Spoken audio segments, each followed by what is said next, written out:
You were actually one of the easiest patients that I've worked with because you took all the advice that I gave you, and it was really a pleasure to like work with you, watch you really taking initiative to make these. I mean, I think second opinions are just an invaluable resource.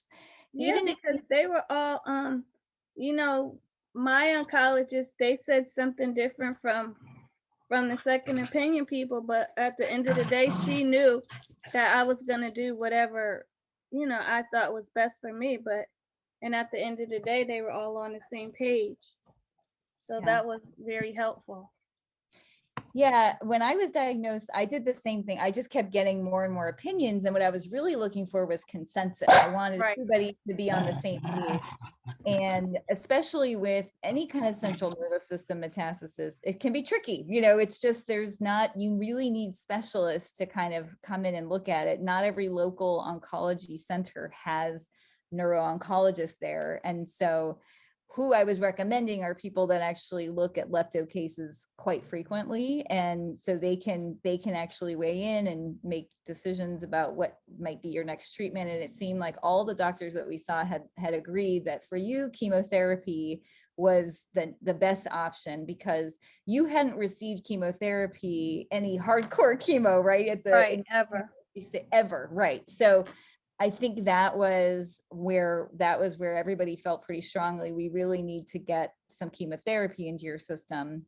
And like you said, you actually have stable disease now. So I think it's been successful. With metastatic disease, we often like to hope for stability. Right. We'd Right. like to see regression. But I think stability is also a win. So I'm really happy. I was really happy to hear that when I saw all of your reports on social media about how you're. Yeah. So I'm going to actually probably follow up with all of them and say, I've been on it since what, June? Mhm. Yeah, June. And just to see what they're thinking. I mean, if it's not broke, I don't, if it's not broke, don't fix it, right? Yes. But yeah, that's the great thing about a second opinion is that now you're kind of in their system. They know who you are. Right. And you can reach out to all of them and say, hey, here's what my next, here's where I stand. And they can weigh in. That's why I think second opinion. Now, I'm curious, did you have any pushback from your local oncologist about getting a second opinion? No, That's they would great. never do that. Well, They would you're never do you're a very tough, stubborn person. that. Like they can't say no to you. But I think a lot of people are afraid to get second opinions because they're afraid of offending their Yeah, current doctors. Would you have any advice for anybody in that situation?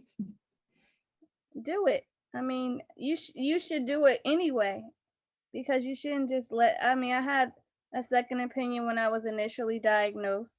One said a lumpectomy, one said a mastectomy, and when I got diagnosed stage 4, I kept my opinion. I mean, I didn't mean to say I kept my opinion. I didn't get a second opinion, but this time I did. Yeah.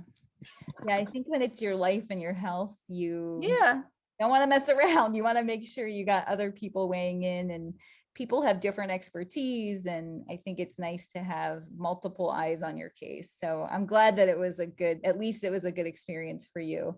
Um, I'm glad for that. I know we didn't come to, I was hoping we could find you a clinical trial. Unfortunately, that is something that's lacking for CNS disease in general. We just don't have many. But I'm really glad that the chemotherapy is keeping you stable. I was very yes. happy to hear that.